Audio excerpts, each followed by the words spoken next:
Abayikaze kuri Semitoni TV ni tariki 29 Ugushyingo 2022 no mwanya makuru agezweho mu gihe kugizwa nanje Innocent Bimenyimana.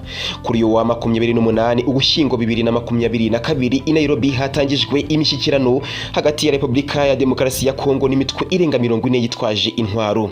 Mu butumwa yatanze yifashishije ikoranabuhanga rihuza amashusho, Perezida w'u Rwanda Paul Kagame yavuze ko yizeye ko iyi mishyikirano izatanga umusaruro mwiza bitandukanye no mu bihe byashize.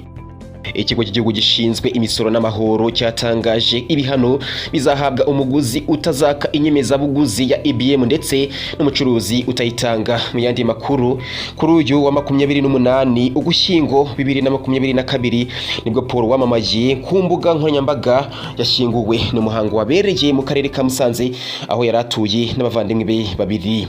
Mu yandi makuru avugwa hanze y'u Rwanda, umunyamakuru akaba n'umwanditsi w'ibitabo Gayozi Blandire ari mu myiteguro yo gushyira hanze igitabo kigaruka ku buzima bw'umwami kazi w'Ubwongereza Elizabeth wa kabiri watanze muri Nzeri 2022.